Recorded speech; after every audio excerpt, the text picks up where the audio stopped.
Hello, and welcome to the Final Girls podcast. This is Anna, co-founder of the Final Girls Collective and your podcast host. If you're new to the show, every season we explore the intersections of horror film and feminism, looking at a particular trope in depth. Now we are more than halfway through our season entirely dedicated to vampires, or as I like to think of them, the most elegant and the horniest of movie monsters. In each episode, I'm joined by a special guest to dive deep into a vampire movie or two. We discuss the films in detail, try to contextualize them, and also, I'm very sorry, make a lot of bad jokes. Today's episode, we match together two vampire films from two very different eras that combine both vampire, action, and zombie movie tropes in vastly different ways. First up, the Robert Rodriguez Quentin Tarantino romp from Dusk Till Dawn, and then the very underrated 30 Days of Night. We go deep on both films. The 1996 action heist vampire flick, and that's a lot of things mixed together, stars George Clooney and Tarantino as two bank-robbing brothers. Yes, brothers, who are on the run after a massive heist and hole up in a strip club that is actually the home base for a gang of vampires. How inconvenient. And in the second part of this episode, we discuss the surprisingly scary 30 Days of Night from 2007, which is set in an Alaskan town that experiences darkness for a month each year, and after the last rays of light fade, a group of vicious vampires attack the town. I really recommend revisiting this one if you haven't recently. It is surprisingly scary. I'm joined in this episode by the brilliant writer and Bloody Women columnist Azora Barbara Brown to delve deep into both of these films. And I should mention as well that this entire season is made possible with the support of our friends at Our Video, who bring you the very best in cult horror and genre films in definitive deluxe home entertainment editions. Their collection is super big now with more than 500 physical releases, and they've also just launched the Arrow Player where you can watch a lot of their catalog online. And throughout the season, we are recommending a film from their collection that we love. And this week, our pick is the absolutely chilling Audition. Directed by Takashi Miike, it is one of the most notorious J-horror films ever made, and believe me, you will never complain about dating apps again after you see it. Also, Azora has just written a beautiful piece about this film over on Bloody Women, so I encourage you to check it out. With that said, we're also putting out bonus content over on our Patreon, so we've got more goodies over there, so you can find us over at patreon.com/The Final Girls. And if you can't or you don't want to support us over there, just take 30 seconds of your day, leave us a nice review on Apple Podcasts. It really does help independent podcasters a lot. And with all of that said, if you are new to the show, please know that we discuss the films in detail pretty much from the very beginning. So if you're averse to any conversation about a film before you watch it, consider this your spoiler warning. And if you really don't mind, then please enjoy our conversation about From Dusk Till Dawn and 30 Days of Night.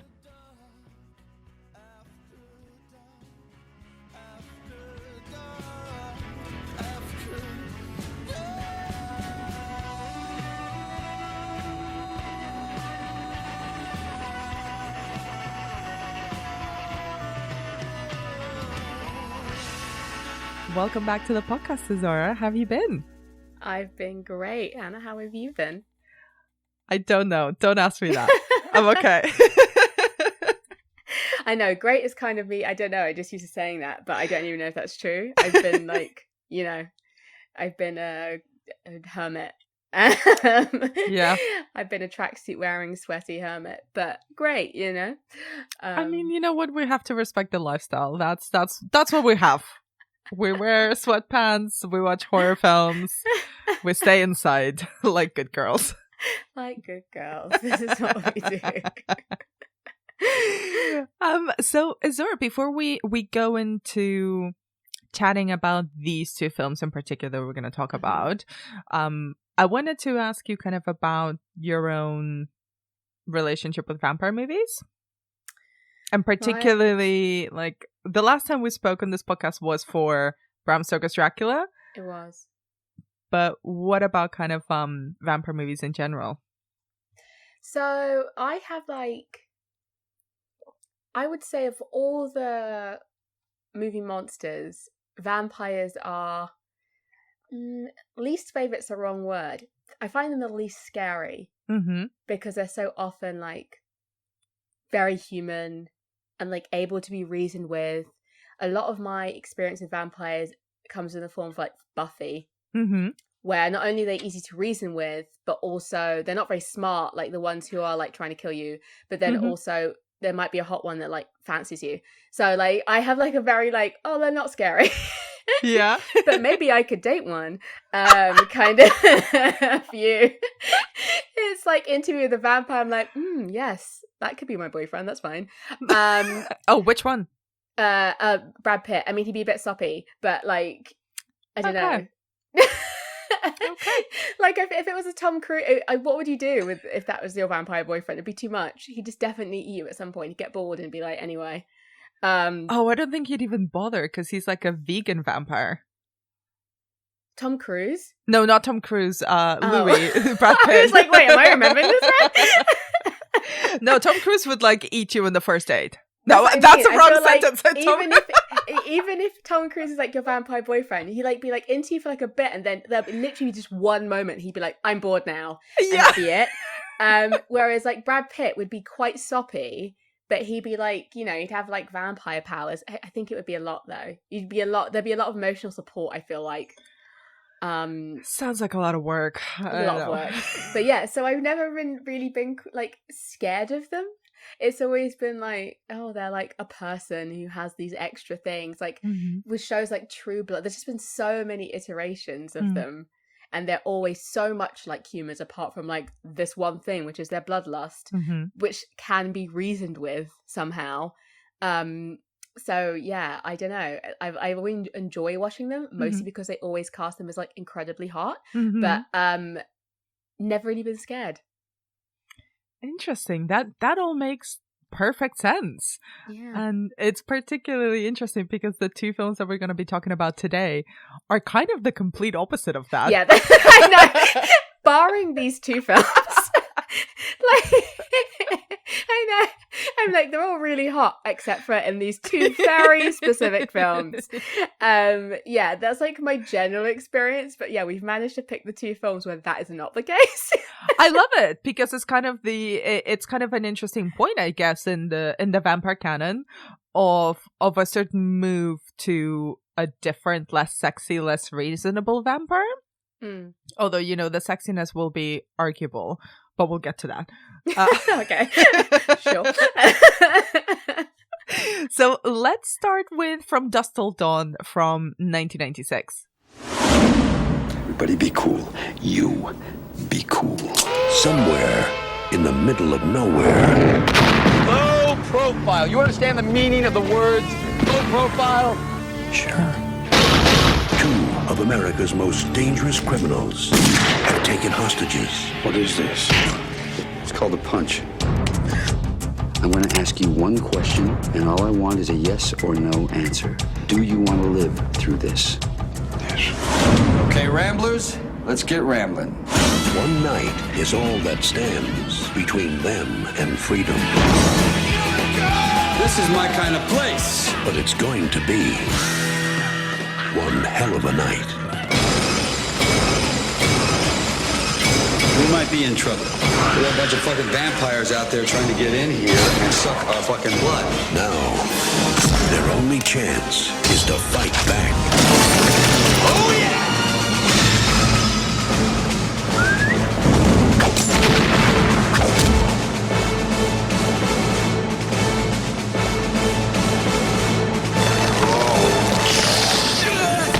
Harvey Keitel, George Clooney, Quentin Tarantino, Juliette Lewis. Welcome to slavery. No thanks. I already had a wife. From Dusk Till Dawn. So, tell me about your relationship with this film. When did you first watch it? And has your opinion changed of it upon rewatching it for this podcast?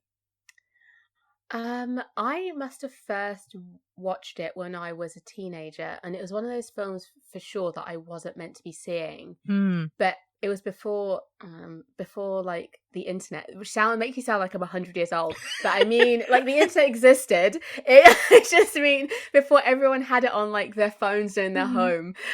So like you didn't really know about films in the same way you do now. You don't really go, oh, this is this kind of film. You know the name of it, you know you're not meant to watch it. So I went into it not at all knowing that vampires were going to show up. Just watching it like, oh no, this is like some like crime caper where these like two terrible people have kidnapped this family and like stuff's going to happen. And then it goes left of that and you're and it's like, oh wait, this is not what I thought it was. I just remember watching it and being quite anxious in the first part because I thought like something terrible is going to happen to this family. I don't know, I just had this really anxiety of it was going to be like Tarantino's definitely going to do something to like the girl. I was like, just I don't know, there's a different kind of anxiety, and then it just turned into bonkers film. So it was kind of a relief, even though it's like incredibly violent. It was kind of like very cartoonish, and it was just I was kind of relieved, and I just had a really good time. For the minute there's that guy at the front of the bar, the titty twister, being like "Bussy, bussy, bussy," I was like, "Oh, okay, wait, whoa." We're having fun now. It's fine. But yeah, so that was so I just didn't know where it was going. So I was just like, and like rewatching it, I'm surprised actually how much of it I remembered. I hadn't seen it in a long time, and I remembered a lot of it. Like the vampire stuff in it actually it didn't, and none of it really surprised me. But the first half, like it brought back that anxiety. Like I was like, it really was like the first bit's awful. Like you're just like, this is, oh god, this is really like upsetting. This first bit, like just oh yeah, all the people they come into contact with, you're just like, oh no. You're so right, and I wonder if this is a good time to talk about. You kind of alluded to it before that the two protagonists, Seth and Richie, played by George Clooney and Quentin Tarantino himself, are kind of very bad people, and not just bad in the sense of like roguish where they are lovable criminals who are out for themselves and to get money. It's like no, they are full-on psychopaths. At least Richie is a full-on psychopath, and Seth kind of tries to control him and protect him in as best he can. So you mentioned kind of the sense of anxiety in the first. Like the vampires don't come in until about 54 minutes in, because I made a note like a fucking nerd. But what do you think of? Can you talk a little bit kind of about your impressions of those characters and the way that the first part of the film before the vampires come in kind of plays in a way either as a thriller or as a horror film? Because there's quite a lot of bloodshed and gore in the first half of the film as well. Yeah, well, I think it's quite smart, like because you start in that little like, is it like a gas station? Yeah, and you don't really know what's happening. Like it's just these two people who, like, if you've seen the poster or whatever, you know aren't in the like major parts in the film. So you're just watching them have like a quite boring conversation and be like kind of terrible, obnoxious, like small town people, and then it just like. They come out the bathroom, like Seth and Richie come out the bathroom. They've got these two girls hostage. And the fact that it's two teenage girls, even that, like, it just so quickly ramps up. And you realize, like, whatever they're doing, like, they're trying to get to Mexico. And they're just doing the worst job of being subtle in the world. It's like, how hard is it to just, like, get to Mexico? Like, what are you doing? They're like kidnapping people, they're like, I don't know, blowing up I was like, really, guys? Like, just get in a car. I don't know, I'm not a criminal, I don't know. if I don't know what you, but I feel personally that I would have just like been in a car and driving and not like kidnapping girls in a gas station and like blowing up things. But you know, to each their own. But yeah, it's Seth is like a bad person, but like you said, Richie is psychotic, and in such a creepy, horrible, terrifying way. And obviously what the worst thing about it is he's obviously lies a lot about stuff, but also the way he looks at women, his view of women, like he can't be left alone with a woman because he like will rape her, and it's just like, oh god. And I mean, I don't read this was my first introduction to Tarantino as a person, and he doesn't ever not give me the creeps, and I'm pretty sure this is a massive part of the reason why is because the first time I ever saw this man was playing this character, and I was like, what is wrong with him?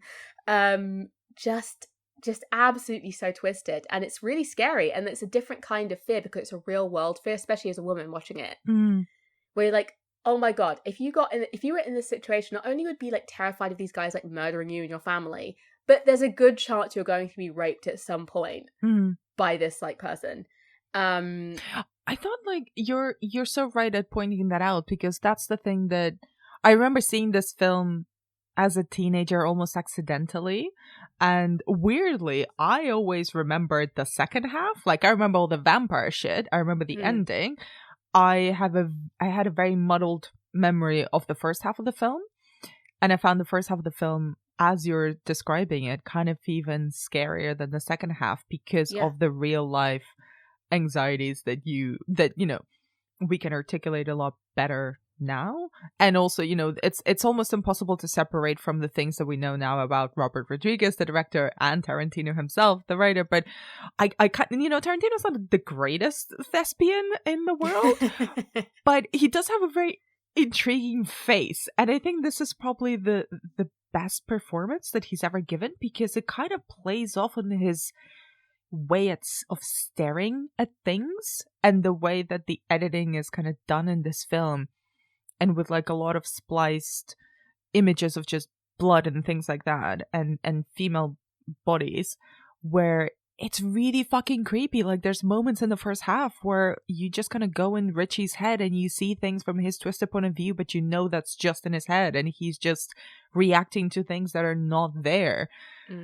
And then occasionally Seth will just be like, hey, focus, buddy. Please do not rape anyone. Yeah, please. I mean, imagine I can't even.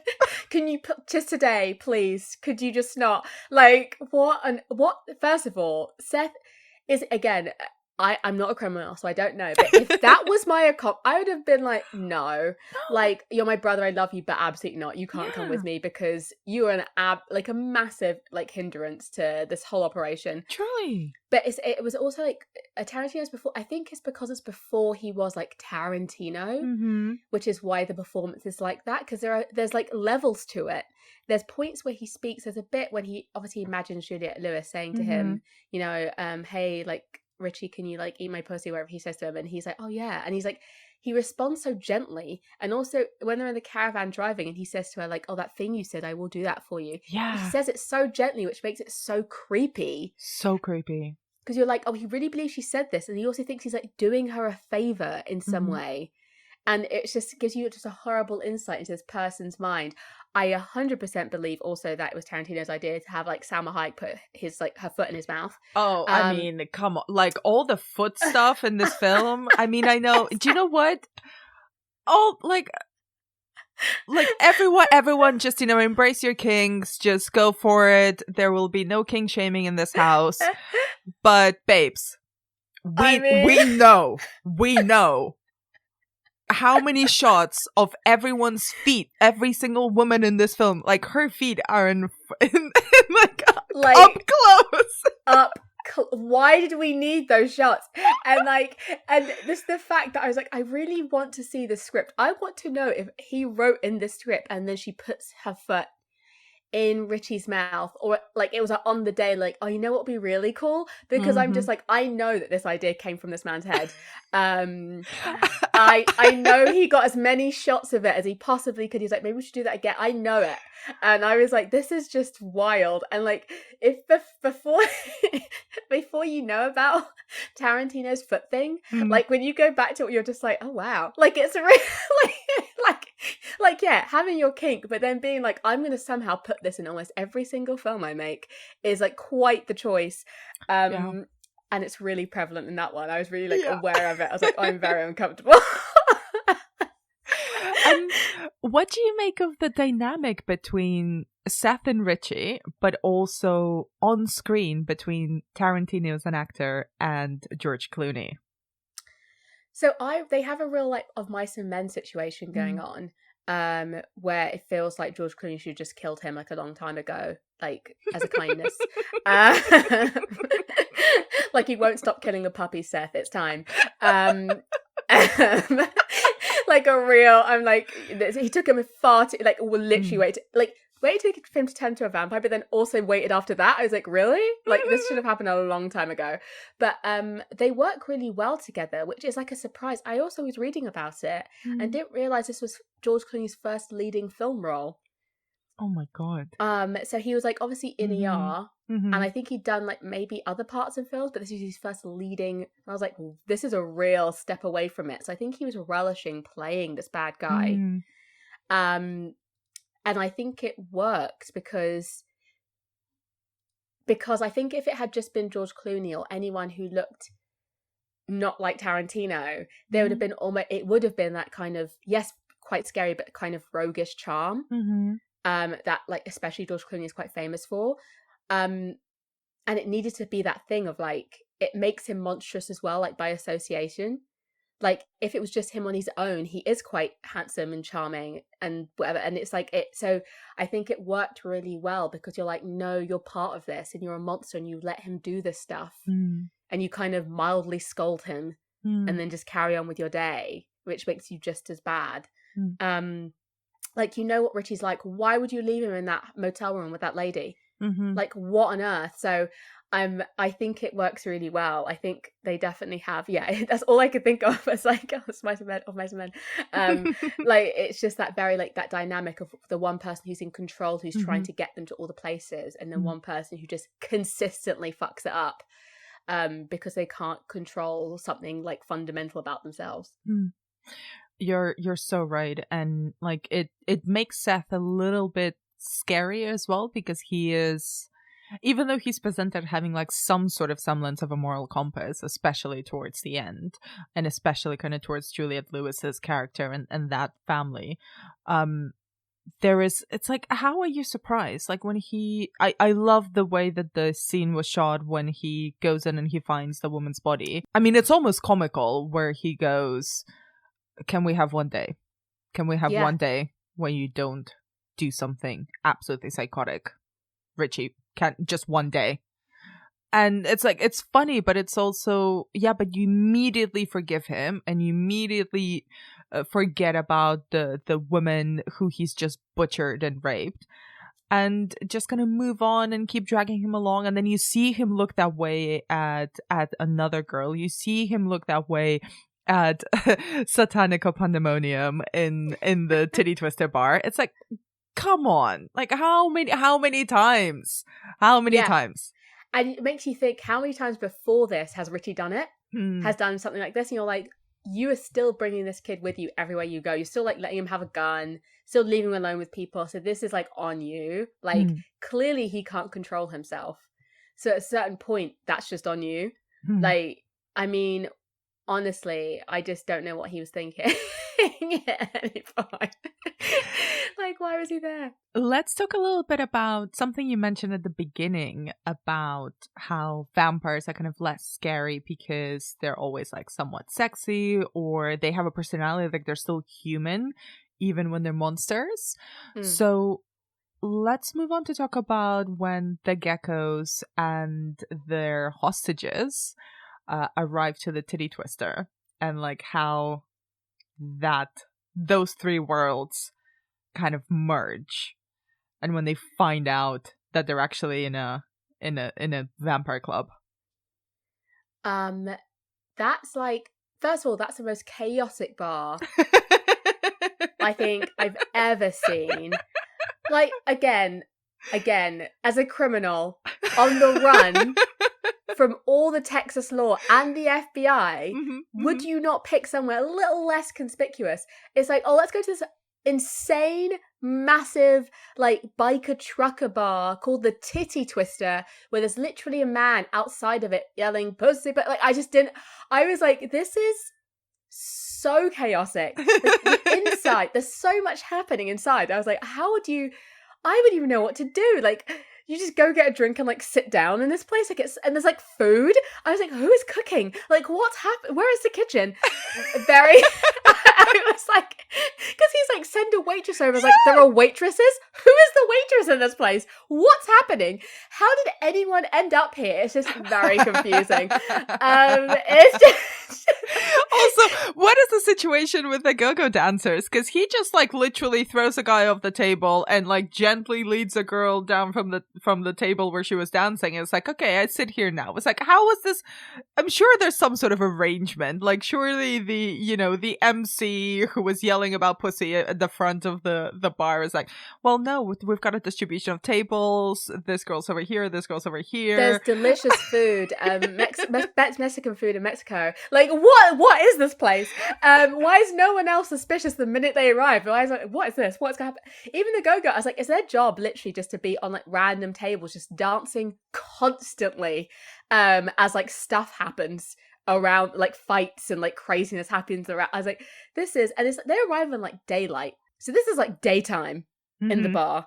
Yeah, so that already was like, what? Also, considering that they it's like, so you find out, that Danny Trejo is like, he's a vamp as well and all that stuff. Why are they so weird about him coming to the bar? They're like very like, no, you can't drink it. It's like, wouldn't you just be like, yeah, great, welcome, all welcome. Come in, sit down, here's your bottle. First drinks on us. Like, when you're going to try and eat them all in like a minute. So like, why are you being like so pedantic about the rules? Like, it was just, there's like so many weird things. It's like kind of running as a bar. It's like, I don't know. I don't really know what's happening. Maybe, and I'm just thinking about this, maybe it's because they say that, oh, it's only for truck drivers. So it's like people who aren't connected. Yeah, and maybe it's because like they know that they basically can take advantage of truck drivers. Like, they're on the move, maybe they're probably on a job or whatnot. So like it's a consistent supply of food, supply of victims, and also it's usually going to be like people who are by themselves, so they don't have like groups of people who can protect them or whatnot. Don't know. I'm trying to put myself into the mindset of a vampire who operates from the Titty Twister. Yeah, and it's also that thing of like, if it really was an issue, then I mean, surely you could just throw them out. Look at this place. Surely, like Seth and Richie aren't like the scariest like people. I don't know, like the scariest people who ever like wandered into the bar. It's just, I don't know.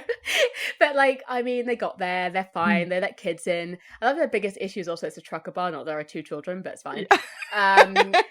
They're like, no, this is a family restaurant, actually. Do you want a kids menu? I'll send one over with the waitress. Like, like they're fine with that. It's like, oh, are you a trucker though? But like, the vampires in this, obviously, Salma Hayek, this is also, we had a little messaging about this yesterday. Oh my God.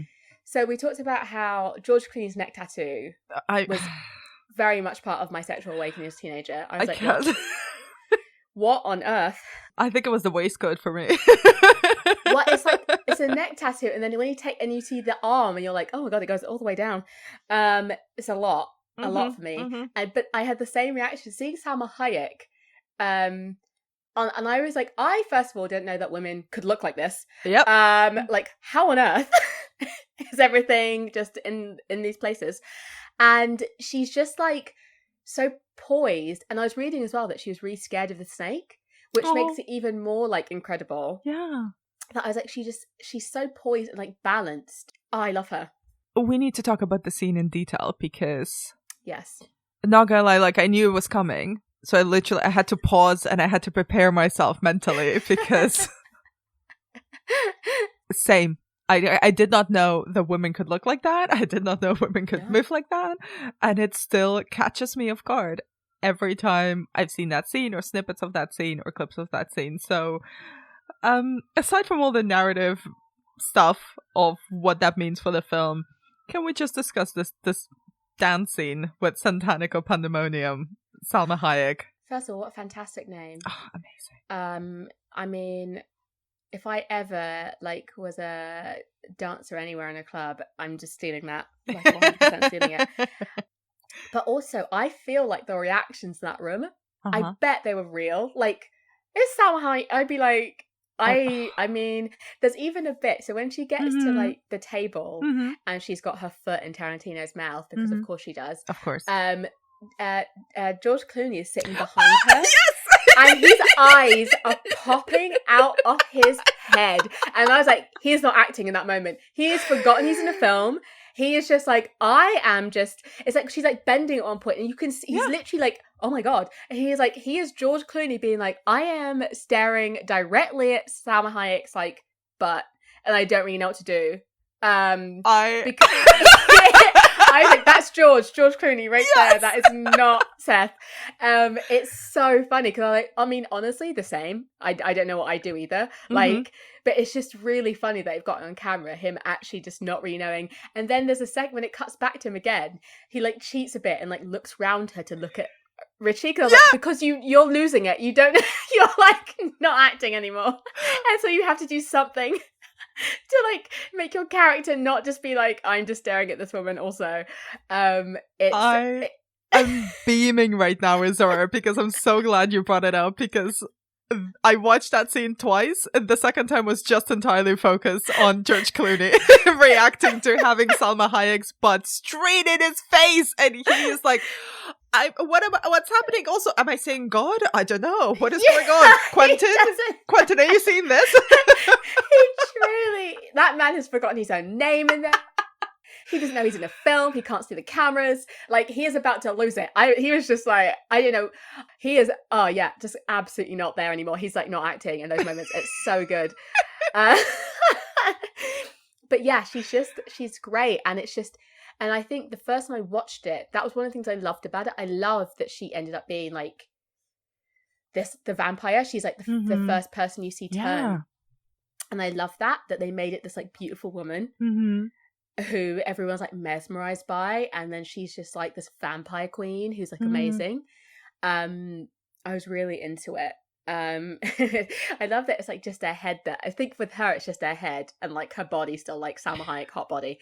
Yes, which was very weird because the vampification of the face and whatnot is it's been around since The Lost Boys and it happens in Buffy obviously as well, but here it's just her head looks like a snake, but then it's Salma Hayek in a bikini. Yeah. And also there's no through line with all the rest of the vampires. Some of them are just head ones. Some of them it's a full body situation. Yes. There's that one vampire who comes out who's a lady vampire with her stomach all torn out and a huge merkin, massive dangly merkin, bush area. I was where did she come from? Who was she before? It's just someone was just I don't know, let's just try it. Put all of them in the film. I don't know. That's what it reads as. There's a band who's playing the torso. Also, where did they get that? I was who made this? Where did they get it? Did they just make it? Because that looks fresh. So when did they make this? How quickly can you make a guitar out of human body parts? And then there's the rat vampire thing. The kind of... Oh my God, yeah, the rat vampire thing that happens at the end? Yeah. And so there's so many iterations of a vampire in this just one bit. You're wait, what? They're all so different.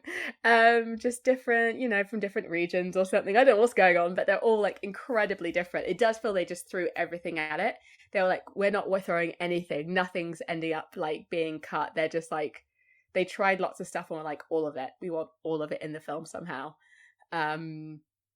Yeah, it's wild. So what do you think of the way that vampires are presented? Because that moment with with Santanico Pandemonium, where she shifts, is where the entire film shifts as well, going from like a weird, very Tarantino-esque, very early 90s Robert Rodriguez-esque like version of cool, which is basically a bunch of dudes saying snappy dialogue and ogling women, and women just being very pretty and kind of, you know, putting their feet in men's mouths because cutie.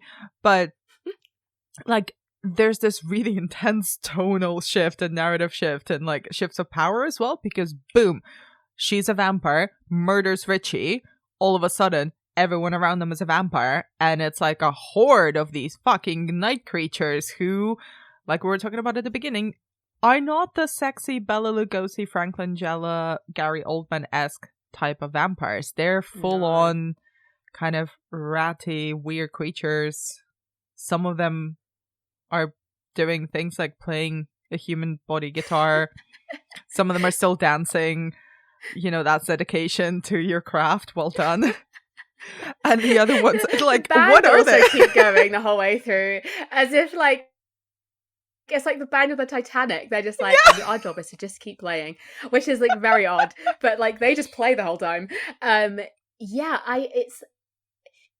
It's that's what I mean. It's that these are, even though they're not like sexy vampires, they're also not scary because it gets so cartoony. I think maybe like Danny Trejo is like one of the scarier looking vampires. I think he looks really cool actually, but like he's the one I'd be like most wary of. But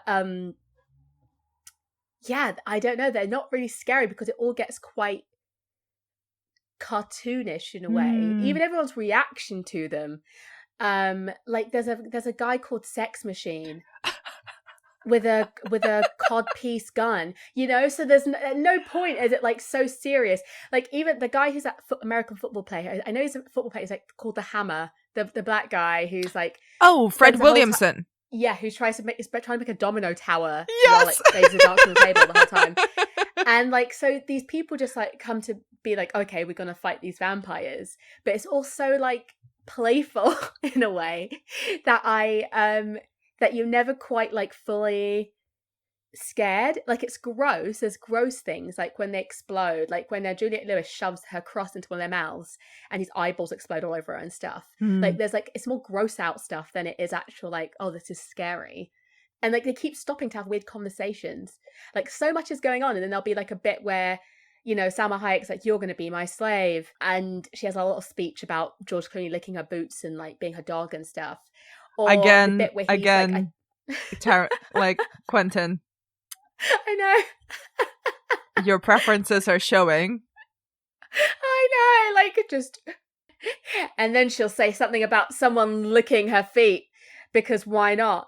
Yeah, there's not really, they're not really scary because there's even bits like the band who are literally playing the entire time. So the people who survived in the bar have killed everyone, and the band then realise that they're the only vampires left in the room and kind of just explode. And it's like, what's happening? Were you not watching this whole time? You were playing up until this moment. Like, I'm so confused about what your motivation is. So it just never feels like quite serious. And the dialogue after that point also doesn't feel like Harvey Keitel, I feel, plays it like the straightest. This whole bit, like he's the like the straight man in all of this. He's the only one who's like making real plans and making real sense. Whereas like George Clooney is like, Seth is saying stuff like, I don't believe in vampires, and it's like he's like taking a minute to have a drink and be like, I don't believe in vampires and blah blah blah, and this can't be real, but this is actually vampires. And I was just like, I just feel like, I don't know, I'd feel a lot differently in this situation. Everyone's quite like oddly calm after just battling a lot of vampires, and like yeah, I don't know, it's not really scary. It's a lot of it's quite funny. There are a lot of quite funny deaths, like the four go-go dancer vampires and the table legs. Yes. Like when the Hammer like rips out the guy's heart, and then it's like, the guy's not dead. It's like, no, you haven't got it yet, they're vampires. That's not going to work. The codpiece gun is always great. Oh, Sex Machine. Sex what a great Machine. Guy. Yeah. Even that bit where he introduced himself to Juliette Lewis, he's like, "Oh, what's her name? Casey." Kate. Yeah, and she's like, "I'm Kate." He's like, "I'm Sex Machine." It's like there's like jokes. Yeah. Also, I love Sex Machine. I think he's such a riot because he's also like quite polite, I guess. Yeah, he seems like quite a nice guy. I also love like they've kind of like posited truck drivers as these really odd characters. I'm like, he's just a truck driver who happens to have this thing. Like I just love that they're like these characters and like they drive trucks, but they're also like these very specific like weird men who come to this bar who have or I guess have turned up for the first time because I guess if they'd been before they wouldn't be alive. So yeah, I don't know. I just think it's like watching it this time, part of me was almost like, because the band is playing this whole time and it is chaos, like all the fights happening at the same time, it's like chaotic. Part of me is like, I wish it was louder. I wish it was more of a cacophony of like, I wish I kind of almost wasn't time to take a breath, that it was just like manic, because the band's actually quite, even though they're playing the whole time, it's really quiet, the music. And there's like lots of dialogue, like bits of dialogue or jokes and stuff, and I'm like, I kind of wish this was just like madness. I mean, it is, but like I kind of wanted more. No, I see exactly what you mean, and it's like it never gets fully relentless, does it? Because even when the whole kind of horde it kind of comes together and tries to attack them and eat them and kind of is killing characters left, right, and center, and it's just basically the Fuller family and Seth left to do. I love the little, let's make vampire killing tools montage. I know. It's like, guys, you probably have been in here 15 minutes. There's no fucking way you would have gotten all of this done. And bless the water. Convenient. All the stuff they had available. Yeah. All the time they apparently had. There's like literally vampires trying to batter down the door, but okay. Yeah. So what I was wondering about, what do you think of the way that the Fuller family work within the film? So I kind of love that, like, they're quite a sweet little family before Seth and when everything's happening. What makes me laugh rewatching it was how much the kids just seem to be like quite comfortable with the situation. Like they really get to a point where they're like, oh, okay, I guess this is what it is now. And they're very comfortable being held hostage, like by these people, to the point where they almost like them a little bit. Like Juliette Lewis as Kate warns Richie when he's about to be attacked by like Salma Hayek, and they kind of form this weird bond with them, and the kids form it quite early on before any of the vampire stuff even starts. They seem to kind of like them, which is quite interesting. And I love that Harvey Keitel is just kind of the dad of everyone. He like fathers, he's like giving Seth's done talking to, and like giving him little life lessons along the way to make him take himself more serious. Like, I don't know, it's really interesting, but he's the only one in the family and in the whole film who's really seems to understand the gravity of the situation and what needs to be done. Like the whole way through he's like, oh, okay. This is what, like, there's the bit when they're in the camper van and they're trying to go across the border, and his son's like, we have to tell them, and he's like, no, like they literally have a gun to your sister's head in the back, and he's just always got his head screwed on. Even at that bit when they're in the club and he's been bitten, he's like, we have this amount of time before this and this happens, and he just makes like very quick decisions that are like very smart. So yeah, it's just like, I mean, they just really, the boy didn't really have, his son just kind of doesn't really have a real character. Like you can tell in the narrative, like through line of this, they didn't really care about this kid, because I'm just like, he has almost no character, and then that's like, and then he dies. And he dies a horrible death as well. Yeah, and you think the kids are gonna make it. It feels like one of those films where at least the kids will make it. It's like, no, not all of them. Yeah, I just think they're quite a strange family, I guess, in like certain ways as well. Just the way they handle everything. Like when they get to the bar and like Seth insists they drink with him, they just like, they seem to be having an almost good time. the kids at that point. Which, I mean, I'd be shitting myself. So I don't know. I'm just built different. I don't know if George Clooney in that waistcoat with that neck tattoo came out as like, would you like some whiskey, Zora? And would you like to fight some vampires with me? Okay, and a way to call my bluff, because you're right. Like, if I was, I don't know how she is in the film, maybe like 17 or something, 16. Like, if I was and George Clooney with that tattoo and that, like, yeah, you know what? I'd be like, oh, but I kind of want the hot one to like me. Like, probably. Like, you know what? Okay, fine. Fair enough. Maybe they were correct. Let's talk about the ending of From Dusk Till Dawn, because towards the end, it is really just Seth and Kate who are left. And it's, you know, neck tattoo and all aside, Seth is not like an asshole who is at all in the film. I think it's the bar is so low. It's not even commendable. Like, this is just no.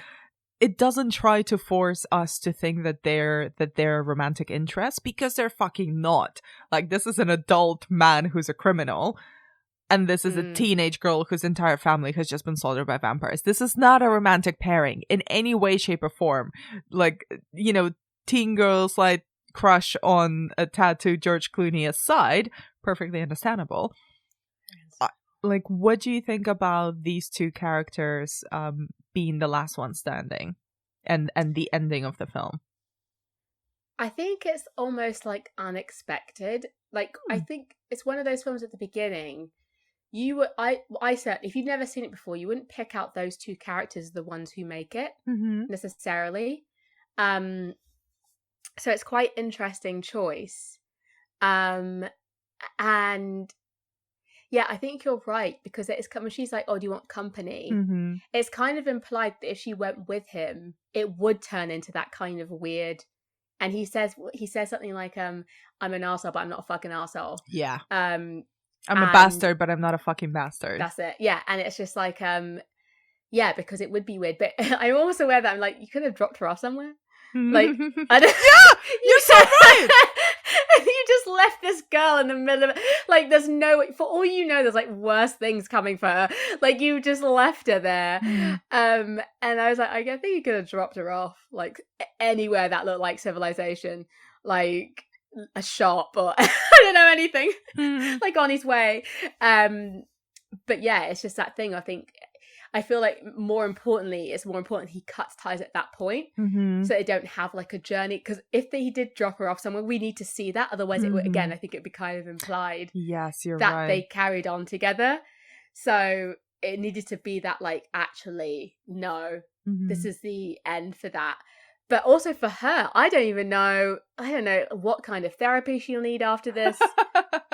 What she's even gonna do, because it's kind of like she seems kind of okay, like at the end, but I'm just like, I don't know, what is this girl going, how is she gonna explain any of this? What's she gonna do? There's no way she's gonna be okay. That's like fucking decades of therapy that you're gonna need. And like in therapy that you're like, what are you even saying in that therapy session?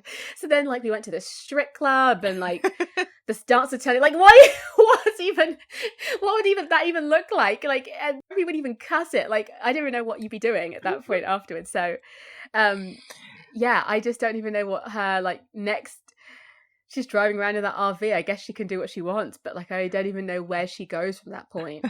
And before we wrap up our conversation about this film and move on to 30 Days of Night, I wanted to ask you, what do you think about this film trying so hard to be cool? I don't think it's like, it's a weird one, because part of me is like, oh, it's trying to be cool, but then also part of me is like, is it trying to be a film that's trying to be cool? Like, as in, like, is it kind of making fun of film that's probably not, but like, it kind of feels that's what it is. Like, it's like almost making fun of those, like, making fun what's happening, making fun of those films that like try to be cool, because there's certain things about it that are quite cool, but like, it's not a cool film. like I said, it's quite comedic. Once the vampires start turning up, it is quite like you find yourself like the vampire, like we talked about already, with the massive muff and like it's like that's funny because she comes out, you're like, it's like all these sexy like go-go dancer vampire, and then her, and you're like, where is she even? Who is she? Like, where has she come from? Why the hole in her belly is like, what does she carry there? Did she just give birth? Like, I'm so baffled. Like, where did she come from? And there's stuff like, I don't really buy the vampire lore of like, they have all like very stereotypical things about vampires. There's like sunlight, garlic, holy water, crosses. I do not buy that if you hold two guns together in a cross shape, that's the same as a cross. So there's like stuff that's just like like it's never like lets you take it very seriously. So part of me is like, I find it hard to believe that after a certain point they were hoping that people thought it was cool, because I was like, surely not. Like, this is not serious. Like, if you could just hold like two guns up as a cross and then also use them to shoot vampires, like, what is that? No. And also just reveal that an ancient Aztec temple has been repurposed as a vampire stripper club called the Titty Twister. To Lord Trackerson. And I love that reveal at the end. I absolutely, because I'm just like, I love that apparently none of this is visible. From when you're driving up in your truck, you're getting there's trucks parked right to the edge of that. I'm like, you didn't see this when you were like getting out of your truck? You weren't like, what the fuck? Like, there's a massive ravine full of like truck parts and like a fucking ancient temple. No, didn't occur to you. And the idea, because it didn't really need that. It kind of felt more, well, these vampires have like set up this business for this specific purpose, and it being attached to like a temple is just like, oh, so what, they like coming up from the ground and then decided to build a bar at the top, which seems like a more baffling choice. Like, I don't know. I was like, this is what they did. These ancient vampires, like, you know what? If we build a bar called the Titty Twister, truckers will come to it, and this could be like great for us. I just want to know that the conversations that happened, the business planning. You want to see the business plan for the Titty Twister? I do. I want to see them like designing the sign. Like making choices again, like deciding the menu, because I will never get over the fact I forgot that that line, it just makes me laugh so much that Danny Trejo's like, the best food in Mexico, and it's just like, what food is being served here? Like, I just don't even understand. So I just love that they had this like this gaggle of vampires, and then what's her name again? Sam Hayek's Santanico Pandemonium. Fantastic. That she was like, oh, and I'll dance. Yes. Also, I'll have a snake. Yeah. I'll be really sexy for no reason, because they're already in our bar. So it's not like we need it to like mesmerize people. They're already there drinking, and we'll lock the doors. But I'll be sexy and dance to the snake, and then we'll eat everybody, and we'll just do that every night to the end of time. Like, I would love to be in that meeting, like in one of the little temple rooms before they decide to like build this bar. Like, how do they get the word out? It's kind of off a little off-road. It's not even on the main road. So I'm like, how do they advertise this? How does everyone know about it? Like, it's just, I mean, fascinating. I love it. So that's what I mean. I was like, it's not cool. You know what? As you're describing it, I'm just seeing it in my head as an SNL sketch where it's just like a very basic corporate meeting room, and all of these characters, including Santanico with her snake head, Danny Trejo's character, Cheech Martin as the MC pussy guy who was like, oh, guys, I've got a great idea. I've got so many pussy puns. I'm just going to stand outside and I'm going to yell all of them. There won't actually be any pussy available, but I'll just do that. And then also just like, what are the other names I thought of before? The Titty Twister. And also, I love that he snitches. Like, the MC comes in and like is like, yeah, that one like hurt my hand and my nose. It's like, again, why would you do this at this point? Like, why are you like snitching? What? They're already in the bar. They're going to be eaten at some point. Why are you running in and being like, they hurt my hand? Like, I was just like, you're very confusing. It very feels like vampire. On one hand, they're like trying to actually run this business. like Like, seriously? Like, so that's like the checking of the idea about if they're truck drivers, and then like him coming in and being like, yeah, they're not meant to be in here, and I said no, but then they like hurt me and came in anyway. It's just like, wait, is this legit? Like, you really try to make this work, and then it didn't this one night, and you're like, I guess we'll eat everybody because it hasn't worked out tonight, guys. We didn't get any food out of the kitchen. There were no waitresses in sight, so like, fuck it, let's just, eat everyone and start again tomorrow. Like, is that what was going on? Like, I'm so confused. But I love it. I love all of it. I love it. So let's move on to 30 Days of Night from 2007.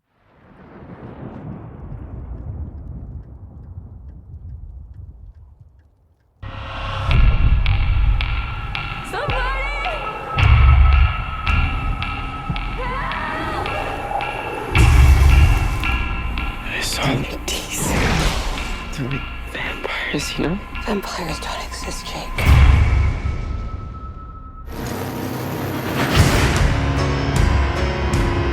That cold ain't the weather. That's death approaching. They're tearing through everyone's home.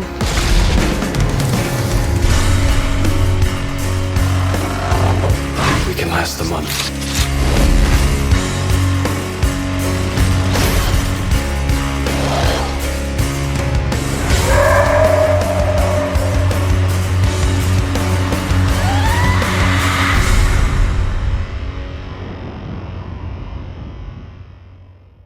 Okay, so we're going almost a decade later from a very 90s feeling film to a very millennial noughties feeling horror film. So same question really, when did you first discover this film, and kind of do you remember what you thought of it at that time, and has that changed when you rewatched it? I remember the first time I saw this was probably on DVD, and with like a group of friends, and I think I thought it was the coolest thing I'd ever seen. Like, I was like, oh my god, this is like so, and I was like in the height of my Josh Hartnett obsession at this point, probably. So it was probably like the first like really grown up thing I'd seen and been like, oh, Josh Hartnett can do other things too. But yeah, I remember thinking it was so fucking cool, this film, and just being like, one of those films where like the kids who watch a lot of films would talk about it, like, oh yeah, have you seen that film? Yeah, it's really cool because it's like this and this and this, and like I was definitely one of those kids. This is one of the films that got talked about in that way, about why it was special. And rewatching it, I can totally see why I thought that. I'd actually forgotten a huge amount of it. I just really liked it. I was like, this is just, it is actually cool in comparison to the last film. Can you talk a little bit about kind of what do you think are those things that made it seem so appealing and so cool at that time? Like, I mean, within the context of the films that were coming out in the mid 2000s that, kids who like film kids would watch and sort of be recommending to each other, like it was a marker of coolness to have seen this film. I think because it felt quite adult, because it was really quiet and quite slow moving, that it felt more grown up than other horror films at the time. So something about seeing it felt like seeing a grown up horror. It was scary in a way that I wasn't, and it also like because it was Josh Hartnett, and he obviously had like a teen girl following. It kind of meant that you followed this person to like a more adult place in their career, and then you felt more grown up, having watched him as like a teen heartthrob quite a lot and stuff. And I don't know, there's something about it being cool, something about the setting and it being really slow, really quiet, not huge amounts of dialogue, and it being quite gory, but in a quite like brutal way, in a not cartoony way at all, in this really dark, brutal, like it was really sad. A lot of parts of it are really sad, just really like traumatizing. And I think that's what it was. Let's talk about the film itself. So what do you make about the central conceit of the film? Because it's very, like, it's very simple and elaborate, I think, of like this idea of this small town, and they're not going to have light for a month, and then this horde of vampires comes in and basically engineers it so that they have the run of this town, and it's kind of like a siege almost. So I think it's quite a clever concept, because in most films where there's like most monster films, especially vampire films, you're waiting for like the morning. Mm-hmm. You'll be safe if you can make it till morning. And this is like, oh no, they make it a month. Mm-hmm. In this small town where they can't and it's also freezing. Mm-hmm. So it's not like you can like just chill anywhere. It's literally like you're really trying to survive a lot of things at the same time. It reminds me of The Thing in that way, where it's like there's so many that you're battling like a natural issue as well as like this thing that's trying to kill you. Yeah, and I just think that made it really, because it almost makes it inevitable. It's like, well, most people are gonna die. Mm-hmm. It's inevitable. Like, what can you do in this situation? And they're just trying to, rather than being like, oh, we're gonna be smart and do all this stuff, it's like you're just trying to survive. And I quite like that about it. Mm-hmm. That the people in this town, they quite quickly realize something off's happening. So it doesn't take them an annoying amount of time to be like, oh, what's going on? Where's Greg from up the road? Like, it's like literally like, oh no, something bad. I know what's going on, because literally nothing ever happens in this town, and now like too many things are happening. Like it's like one day there's like vandalism, and then like Josh Hartnett finds one body. It's like, everyone go inside. Stay in your house.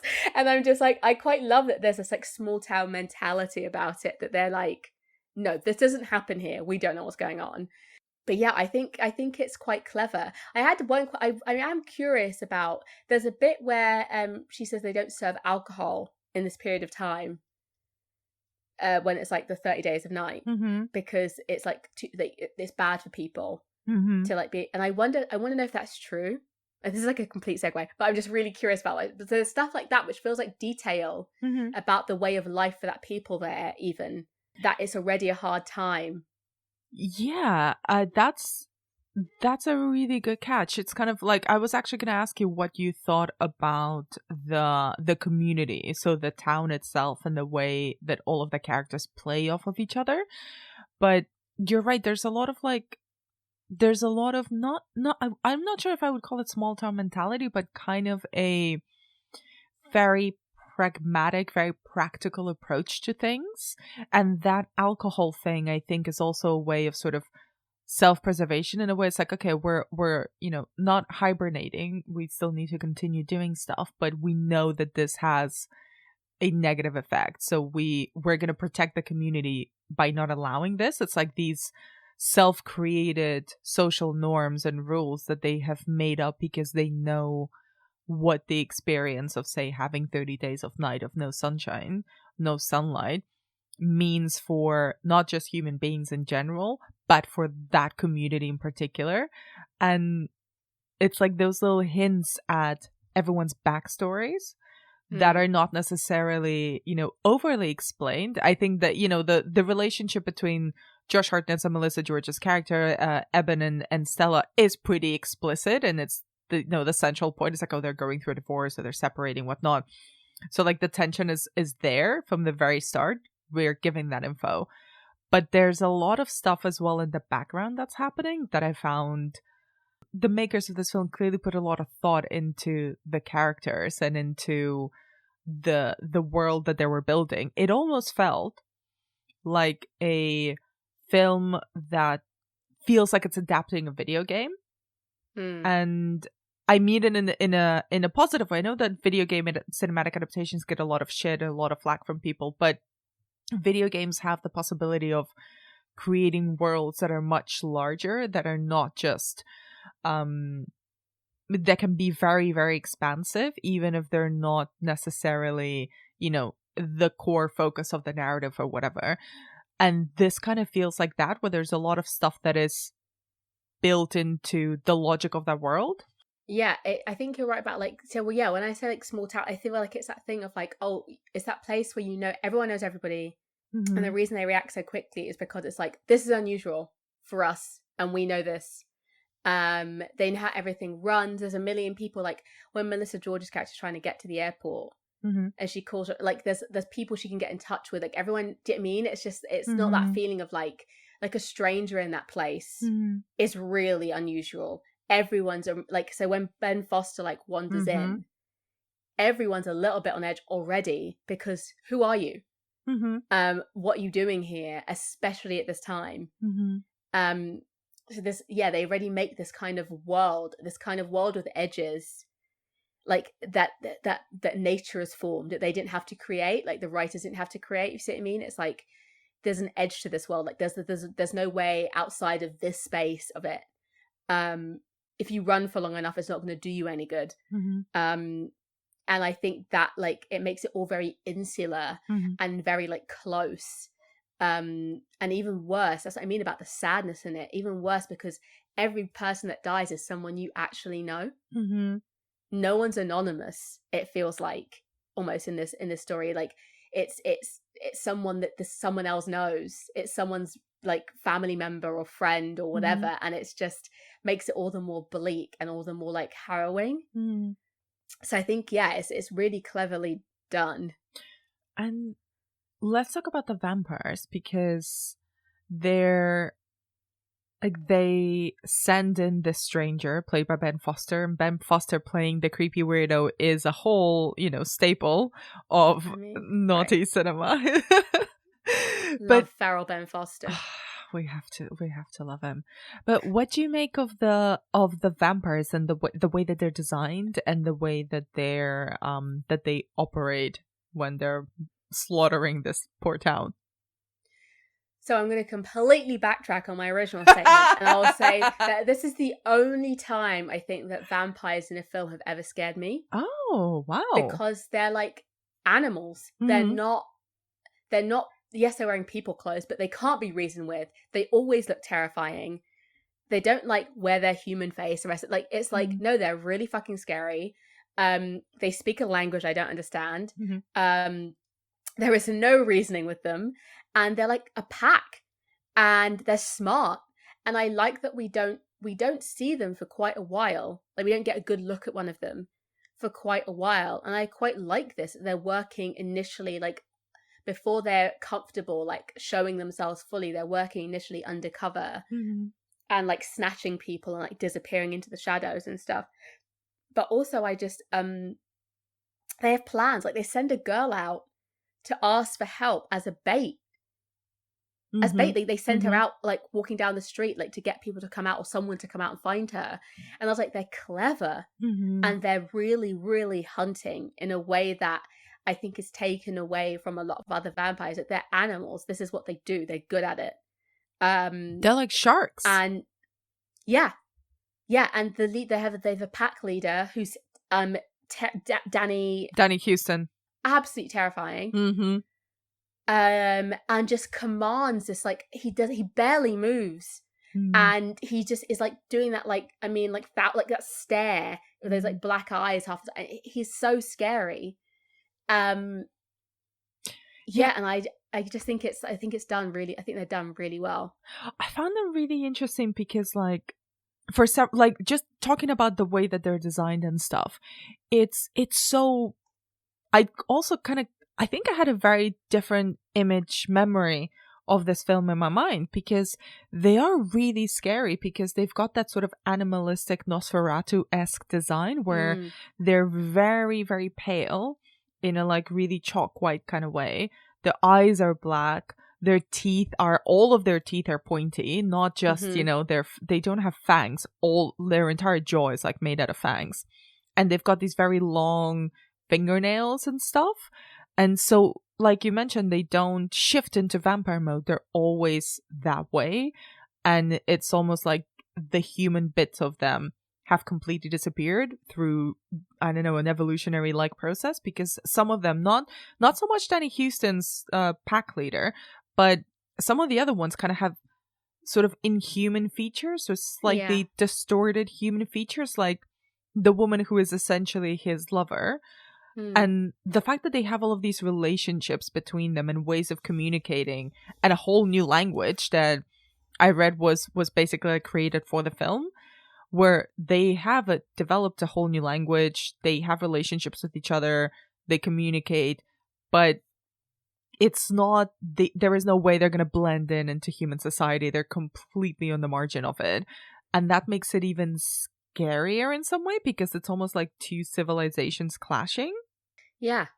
And it's because it's that thing of so my issue with other vampires a lot of the time, why I don't find that, is because like your city like vampires, your like city slicker ones, like what are the chances of you bumping into one? Like they're like being a human most of the time, all that stuff. Then you have your like you know, suburban vampires who are like your Buffy ones, and your what's it called, Twilight ones, who like might fall in love with you and are quite handsome and like, I don't know. And these feel like, these are like wilderness vampires. These are like in the wild, like they are monsters. Everyone is fucked because they're really good at what they do. And this is all they're going to do. They don't have like, I think there's a lot of vampire films where they have like a big grand plan. And these guys are like, no, we're going to eat everyone. That is the plan. Like, that's it. It like kept making me think of Buffy. I was like, those vampires wasted so much time, like, being in like lairs, being like, let's do this thing, let's end the world this way. So you've just been eating people. And it's like that the difference is just like, no, they've arrived, they have this plan, this is what they're going to do, and you're fucked. Like, they've even been smarter. They sent Ben Foster in initially to cut you off. They know what they're doing. They've done this before. And I just, I really like that about them, that they're not humanized in any way. Yes, they look vaguely human, but they're not human, and we're in no way meant to believe they are at any point. It's like, no, they're monsters, they're animals. They're gonna like kill you any way they can. There is nothing you can say or do to stop them. And on that note, actually, you mentioned that this actually scared you, unlike most vampire films. What do you make of the horror of this film and how it uses violence and jump scares and gore to make vampires like quite vicious? Well, I think the way the vampires kill is actually like, a lot of the time is fairly quick, or it seems quite quick. They kind of hack and slash and feed and move on. So that violence for me wasn't particularly, it was like expected, and I was like, okay, like they are moving like pack animals. They're like just like burning through like this town and these people. But it was the points where the things that really affected me, I think, there's that one scene where Josh Hartnett has to like chop off his friend Billy's head because he's about to turn. And those are the things that really like, oh God, like that is, they show quite a lot of that. You see his head like half hanging off. And it's just like quite brutal. And I think those violent moments where it was someone killing someone because they had to were worse than any of the vampire violence, actually. And the fight that once I mean, we haven't got there yet, but once Josh Hartnett like turns himself and is fighting like the lead vampire guy, Marlo, that's like actually quite attractive. That is like, not the word I was expecting you to I use. was like, oh, half turn Josh Hartnett is okay by me. It's quite a hot fight. I was like, oh my goodness, he's so strong. He like punches a hole in the man's face, but like I was like, goodness. I do remember that. I was watching it like, oh, okay, this is a good look for him. Like black eyes and like a bit roughed up. But also I think the scariest thing, because they make it to almost the few of them make it to the sunrise after 30 days, but a lot of them make it through quite a lot of the time. And what really not freaked me out, but really like threw me was just like, they're freezing. They're also freezing, and they're fighting something that does not feel the cold. And there are so many things against them. I'm like, you would just be And honestly, I would just...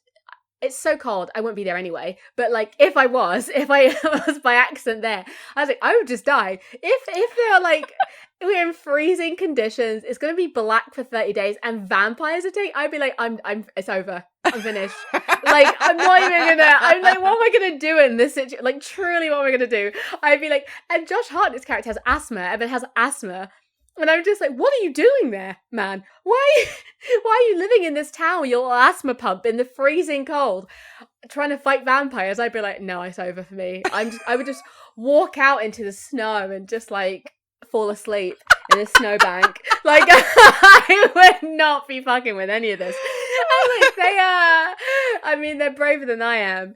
But because it's even stuff like, there's a one guy who drives that big they keep using words for machines that I don't understand in that film, where I'm like, I don't live in this town, I don't understand what the machine is. But he drives a big machine into a house. Yes. And he's like, you're not going to eat me, and he blows everyone up. Mm-hmm. But then he doesn't even really blow himself up successfully. So they still like, he like steps on his head to kill him. And I was like, this is brutal. Like, even the people who are trying to be like, I'll just like end myself and end someone at the same time, don't even do that successfully.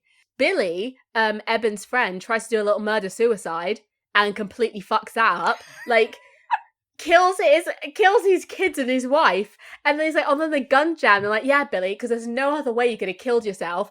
Like, at what point? I think we're like halfway through the month at that point, in the month of darkness. So like, this whole, you've just been sitting in a room with your dead family, and you weren't like, well, the whole point was a murder-suicide, so I'll just kill myself some other way, I guess. You just sat there like, oh no, that plan's out now. The gun jammed.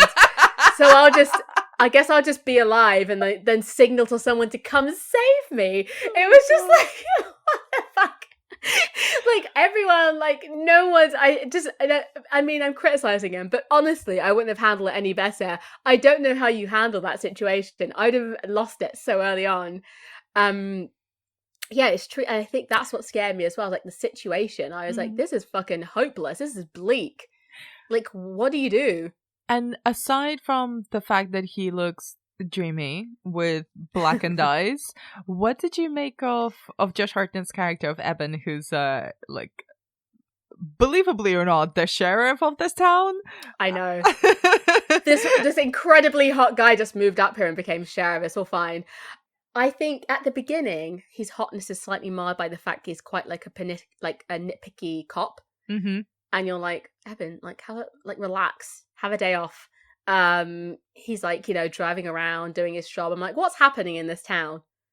Like, when stuff starts getting vandalized, like, vandalism is the first thing that happens, right? Mm-hmm. When they know something's up.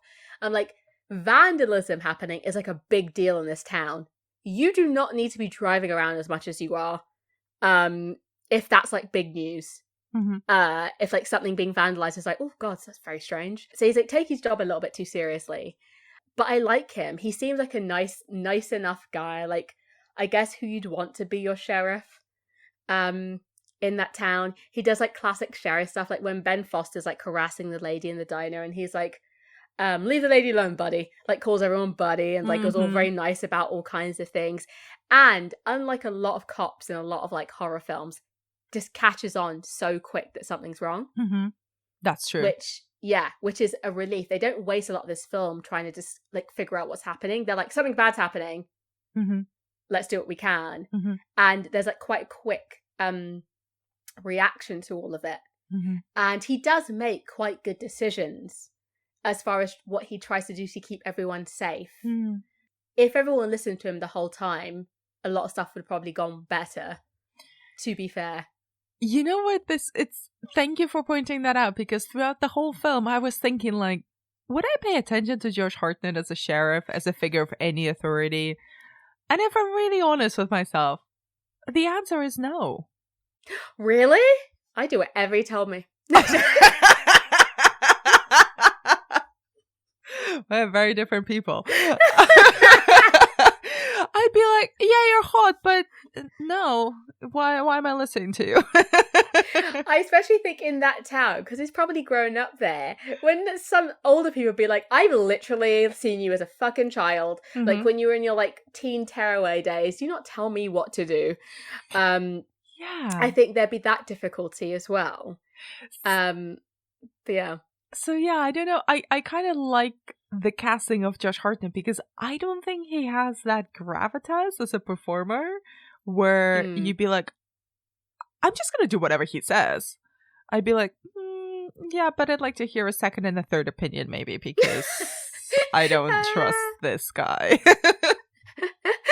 And it's also like, I think it definitely works in Josh Hartnett's favour. This is quite a quiet film and quite a dialogue-like film. Oh yeah, oh my god! I think that definitely helps him. There are certain actors who are like, if there was a lot more talking or a lot more to do. I think the biggest bit of acting he does is towards the end, where he's looking out the little window about Shelley. Is it Shelley, her name? Stella. Stella. And he's like, if she stays, she burns. If she runs, he kills her. If she stays, she burns. And I think and he's like, Jesus, he says something to like make himself, gear himself up. It's like, this is the most amount of acting you've done in the film. And if there was any more than this, I'm not sure it would have held up. I think the Josh Hartnett we're seeing in this film, who doesn't talk very much, yes, I buy that. I would do what he said. I trust him. If you talk to him for more than 5 minutes, maybe not so much. I trust Sheila. Like, it's one of those where you're like, I feel like your wife would maybe be a better sheriff of this town. I don't know. There's just something about Melissa George that's just like, what's her name? Stella. Stella. Yeah, she's got more authority. Sheila. Yeah. Old Sheila. Yeah, there's something about her that just seems quite solid and quite like sure of herself. Yes, although the one scene where they're like cowering in an attic hiding from vampires and she's like turns to Josh Hartnett and goes, well, it's a good thing you don't want kids, right? And yeah. What is that? What? Not now, Sheila. No, yeah, no, yeah, Stella. She's just like, it's just like, this is not the time. And truly, even stuff like when that again, these situations, I know they're trying to save everybody, but in that when they're hiding in the attic, and the old man who's like not all there is like gets up and is like, I'm gonna walk to the use the word I don't know they use the place they're all trying to go, which is like a word that I'm like, what is that? They're like Wichita, blah. I don't know what they say. You mean you don't know what the utilidor? Is that what they keep saying? It's like a utility tunnel or something like that. Every time they said it, I was like, yeah, get there. I guess I don't know. Sure, but he gets up. He's like, I'm gonna walk to something, whatever, and she just keeps being like, shh, shh, like a school teacher. I'm like, this is not going to cut it, babes. Like, shushing him.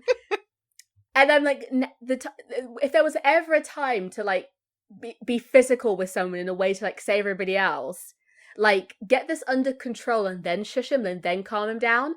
But, like, him rattling around down the stairs and trying to, like, bust out the house is not helping anybody. And you shushing him is clearly doing sweet fuck all.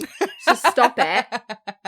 Yeah, and then, some of the decisions people make, I'm just like, you've seen the situation, right? Again, if I don't know how I'd end up here by some terrible set of circumstances. If I was in that town when this was happening, if someone wandered out into the night, I'd be like, well, that's them gone, I guess. I don't know. Like, I would be like, everyone else keep quiet. Like, no, I'd be definitely hiding on my own for a start, because I'm like, you can't trust anyone. But like, if someone, I wouldn't be like, oh no, let's try and get them back. I'd be like, that's it for them. They've made their decision.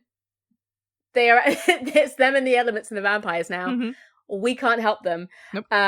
Everyone's like far nicer than I would be in that situation. We've talked a little bit about the violence and the vampires and Eben, but can we please talk about the final confrontation between Eben, Josh, and Marlo, who's played by Danny Houston? It's so good, because up until that point, Marlo's like, I've got this. Like, I'm not even, he's like putting blood in his hair or oil in his hair, whatever he puts in his hair. And he's like in his coat, walking around, being a boss of all the vampires. Just like, we've got a plan. Let's send this girl out. Let's do this. Let's set the whole town on fire. It's going to be great. And then Josh comes out and he's initially like, this fucking guy. Like, he's just like, okay. And then he realizes that he's like one of them and he's like, shit. And there's genuine, like, there's a moment in his face, you see him be like, oh, fuck. And it's fantastic. And like, I love that he realizes that's the only way. It truly was as well. Mm-hmm. The only way. Like, they would have burned. Like, maybe a couple of them would have survived. Mm-hmm. But it was truly the only way to fight and to, like, I don't know, to do that. And I was just like, I loved it. Mm-hmm. I love that he made that choice. I love that, like, Marlowe's like, oh, crap, it just took... Which means that also, which is interesting, that the other... Because they kind of... Throughout the movie, you kind of get the impression that he's the strongest, which is why he's in charge. Mm-hmm. But it kind of feels like at that point, you're like, oh, any of them could, like, fight you and win. They just kind of let you be in charge. Really? Yeah. That's so interesting. Like, any of the other vampires technically could, like... In that way, I guess I feel it's like a wolf pack, where it's that thing of, like, yes, someone's in charge, but if someone were to challenge that person wouldn't necessarily win the fight. Like, any kind of, like, animal system, where it's, like, you can have a challenger, and, like, this is like, I don't know, if you like watching David Attenborough and it's like the Pride of Lions and this like young new challenger turns up and it's Josh Hartnett, everyone's like, oh no. That's what it feels like. That's so interesting because I thought, I didn't like get that he was maybe the strongest one. I got from him that he was a figure of authority because he was the smartest one. So he, like, his alpha-ness is because he was the most conniving one or the smartest one, and that gave him strength over others because he would like tell them what to do rather than be physically the strongest one. Does that make sense? Yeah, it does. He's a man with a plan. He does all the talking, but also it feels, because they feel so much like animals, I like, part of me assumed there was like a physical part of it as well. That maybe he'd taken over from someone he'd like fought and been like, I'm the boss now. But yeah, I quite like that he has that oh fuck moment. No, for sure. When he realizes that like, oh, it's like an evenly matched fight at this point. And I also like, none of them join in, do they? No, it's just like, it's very much like a wolf, a wolf fight. It's just the two leaders of the respective packs who fight to the death, and then the losing pack just retreats. They don't continue. No. Which I quite like. I quite like that as a kind of idea of lore in this kind of vampire world, because apart from daylight, which we know, there's nothing else that we see that kind of feeds into that vampire lore that we know about already. So I kind of like this as part of it, that you can challenge the leader, and the rest of them will like stand down. I just like how they were portrayed in this film as like these creatures that are pack animals that are connected in that way, and that's how they work. And also, I mean, there's a usual thing which I think happens in every vampire film of like the disparity between like when someone turns. Yes, because it happens such different times to different people. That. But I guess it's kind of implied with Josh Hartnett's character that it's his strength of will and the character of his person that keeps him himself for so long. I think you're very right in that. Yeah, because otherwise it's like far too long. He like makes it to morning and everything. And what do you make of that, of the real final scene of the film where when morning comes, it's been a month of all of this. Even though it is literally in the title, I had forgotten that in the narrative, it is actually a fucking month of being threatened by a bloodthirsty gang of vampires. And we spend the whole month with the characters. Yeah. And what did you make of the ending when Eben dies as a vampire in the arms of Stella? I really love that ending. I just think it's really like... I do remember this, like when it came out, there was a lot of talk about the ending. I think some people hate it, but I really liked it, that it was just this like less violent death than a lot of the other vampires had. Like rather than chopping off his head straight away, he fulfills this promise of watching the sunrise after 30 days with her, as much as it's a more slow and painful death. And it feels like a last act of love for her more than anything else. It could be over for him really quickly. But he sits as long as he can with her. And I quite liked it. And it does just feel like this after all that darkness, which is quite oppressive, even just watching it. To have this moment and have this release for him of like, he's done this thing for everybody. For like the 3 people who are left in the town. And he's like, I don't know, I just quite like he slowly like flakes away. It takes a long time to do that as well. But like he like slowly starts like disappearing. And I actually really liked it. I was like, it's that, because even though the other vampire lore isn't there, like I said, like I know we've talked about this before, especially when we talked about Bram Stoker's Dracula, the idea of romance being a major factor. And this is how they kind of fit the romance into it. And I quite like that it came at that point right at the end. And it's like the sweet moment. I absolutely agree with you. I think you're very right. It's also, I think, very interesting that they're, from the very start of the film, there are a couple who are separated or going through a separation, you know, going through a divorce. So they're no longer together. But this final scene is so tender and so loving, and it's kind of goes beyond any, you know, simple reconciliation idea or anything like that. It's more the love and the tenderness and the trust that exists to them, and especially after going through 30 days of, you know, vampire shit and darkness. It feels very cathartic and kind of like a nice very, very beautiful ending to everything. It's not violent. It's very smooth. It's very soft. And, you know, there's no additional scenes of gore of like Stella having to cut off Eben's head or anything like that. It's like, no, he stays true to his word, like you say, and he dies and they die in each other's arms. And it's a very wonderful way to end a horror film that feels very character driven, despite like a big chunk of it also being a lot of very graphic, very gory violence, and kind of edited and shot in that slightly frenetic video gamey way.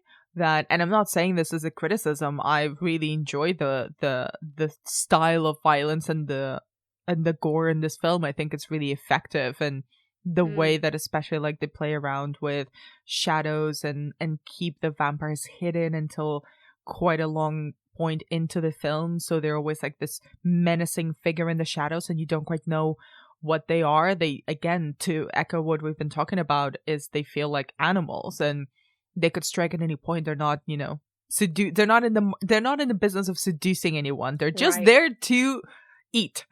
To really just eat. Yeah. Have a snack for a month. Just indulge. For just a month-long little like banquet. Yeah. And I think it's also nice that it's just those 2 characters at the end.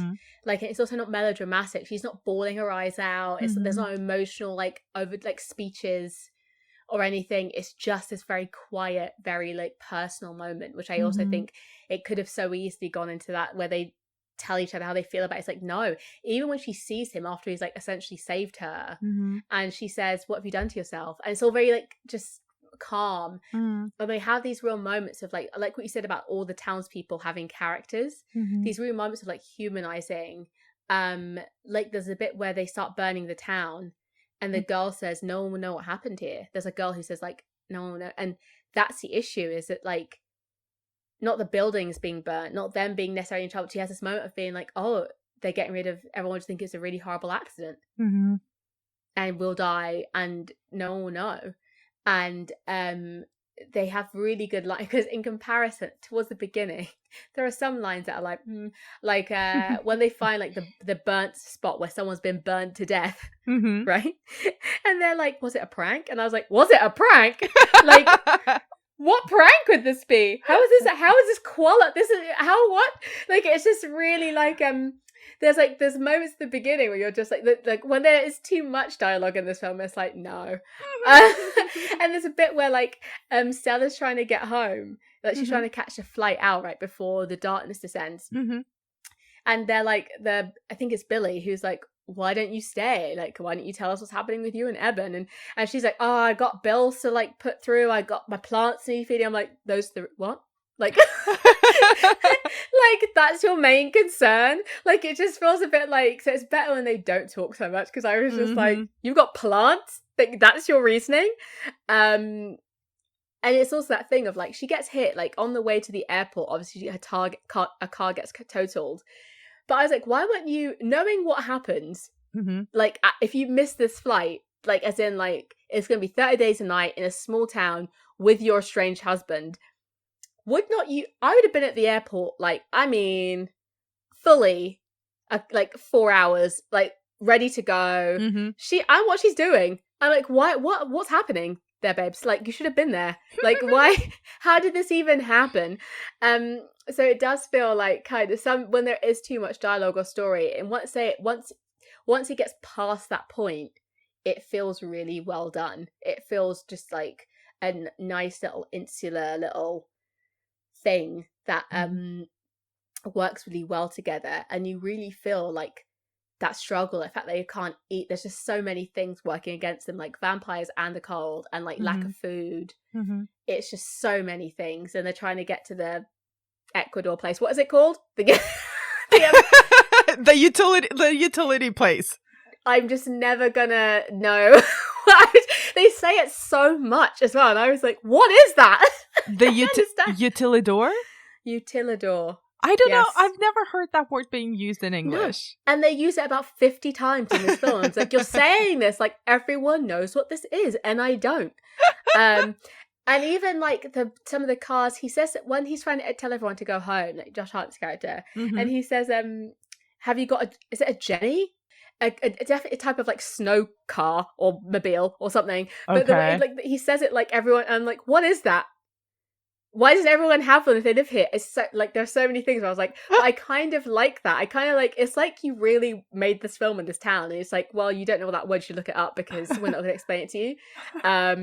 You should just, it's just their way of life, and you have to understand it. So I kind of like that they didn't explain it, but I was just like, what is that? I wonder. Very interesting. And even like what I was saying about them, the diner waitress saying that they don't serve alcohol during that period, I'm like, they don't really go into it. I kind of like that they created this world where they give you a little snippet of information about how they live, but then don't go further. But yeah, some of the words I just didn't learn. I was like, I don't know what that is. But yeah, it's I still really liked it. I really liked it a lot, actually. And just to wrap both of these films together, and start wrapping up our conversation about them, one of the things that I found really interesting about this film is that I think that they both borrowed quite a lot of tropes and stylistic visual cues from zombie films, almost much more than vampire films. And I was wondering, how do you think they sort of combine vampire tropes and zombie tropes in these two films? Well, I guess the zombies, like the tropes that come from zombie films, like in From Dusk Till Dawn, it's kind of the idea of barricading yourself in somewhere, which isn't always a vampire thing, because they're the kind of assumption with vampires they can get in, or that's not really going to help you, and it's not brute force they're really using to get to you in the first place. It's a lot smarter than that a lot of the times. So they're barricading themselves in a bar and like arming themselves with stuff to like kill the vampires, having this very specific set of tools to kill them in the first one, in From Dusk Till Dawn. And it works, like, because you hear the bats outside, and it's like the idea of it being less of it's because it's vampires that we're going to die, it being it's because there's so many of them that we're going to die, which is obviously a zombie thing a lot of the time, where it's like, it's not necessarily like because zombies are so good at killing you, it's because it's just a sheer mass of them. And I actually think it works really well, especially in the first one, in that situation, if you're on the top of like a temple and there's endless amounts of vampires about to turn up, that actually works quite well. The idea that actually you're going to be killing them, and not just killing them, like the fact that they have to go around stabbing the ones that have been bitten, which is also quite zombie-ish, like killing it before they turn, which isn't necessarily something you always see in a vampire film, because usually it's not enough that it's not being bitten and then you turn. There's a whole situation involved of like drinking of their blood, and like, or there's like a whole ritual thing. It's like a choice a lot of the time in vampire films to turn somebody. Whereas in both these films, I think in the first one, it's if you're bitten. In the second one, it's just coming into contact with their blood. Like getting their blood in you somehow. So the turning's a lot different. And I think it works to make it scarier in the sense of like, you're always kind of in danger, because if anyone in your party has been bitten or is like infected, then they're going to turn as well. And in the second one, I guess it's the fact that they spend most of the time hiding. Again, I think in vampire films, there's a lot more like fighting and immediately. Like, it's like, oh, there are vampires, let's fight them. Rather than like, let's try and hide for a month and hope we make it. So there's that thing, that idea of, and there's the stuff even when they go to the market in 30 Days of Night to get food, to get there's a snowstorm, they manage to go out and get food, and there's a little girl, which is annoying that she talks. Actually, I kind of wish she didn't, because it's a lot creepy when she doesn't, but she has that line that's like, do you want to play with me too? It's like, oh, this is annoying. But it's I feel like there's in so many zombie films, there's a scene where someone goes to get food and there's a zombie somewhere in the aisle, like that, like they didn't know was there, who comes running out. And it kind of feels like that. So kind of feels like it borrows, because 30 Days of Night doesn't have very many jump scares. And that definitely feels like not a vampire one, because you don't really usually happen upon a vampire just eating a person. That doesn't happen very often in like vampire films. So it definitely feels borrowed from the zombie genre, and also it being a kid even.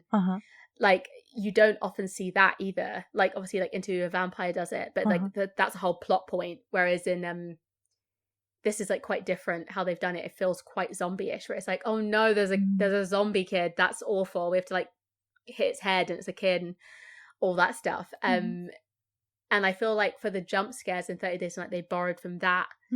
And because they couldn't be, I guess in From Dusk Till Dawn, it felt like they couldn't really be on the move. It felt like they really wanted to be in one location, and that was the point. So it works better that they have to barricade themselves in, and it's that zombie thing of that they're kind of stuck in there, rather than it being like they're trying to run away from something. But I guess it's the same in a wider sense with 30 Days of Night, in that they're stuck in the town as a whole. But I think it works really well, marrying. I think it makes them like a scarier monster to deal with, because like I said, when they're not like that, when it's just one or two vampires who are like trying to like sweet talk you into like letting them suck your blood, it's not the same. It's not the same as being like feeling inundated and feeling like it's an ordeal, and feeling like it's an onslaught of something. And I think it actually, I actually would love more vampire films that did this. Less glittery vampires in the sunlight, more vampires with huge muffs and like scary half open faces and speaking in like an odd ancient language, like more of that, because I think, you know, it is a far scarier way to look at them as an actual monster, which I don't know why we spent so many years in a film trying to make them seem more like people and like giving them souls and making them quite sensitive and stuff. It's like, no. No, like I don't want it. I want them. I mean, sometimes I want it. Let's be real. Sometimes I do want that, but like sometimes you want them to be really scary, and I think we haven't done that in quite a long time. I love it. What a great note to end on, Izora. Sorry, my brain. Thank you so much, as always, for your time and for all the stuff that you pick up on these films. It's genuinely always such a pleasure to hear. And where can people find more of your work online? So you can find me on Twitter at Izara_BB, and you can find my monthly column on the Final Girls website under the Bloody Women section. It's called Bloody Perfect. It's every month. And everything else I announce on my Twitter page, any other writing I'm doing, or my Instagram, which is @Zarasaurus. Yeah, you can find me there. Awesome. Thank you so much. Thank you. It was so much fun, as usual. And that's it for this episode of the Final Girls podcast. You can find us on Apple Podcasts, Spotify, or wherever you get your shows. If you can, again, please leave us a review on Apple Podcasts. It really matters. You can find out more about what we do over on thefinalgirls.co.uk. Subscribe to our weekly newsletter and follow us on Twitter, Instagram, and Facebook at The Final Girls UK. You can also follow Azora on Twitter at Azora_BB. And I am also over there at Anna B. Demented. Thank you for listening. And next week, we're fully embracing noughties horror, and we're going deep with our take on the Underworld franchise.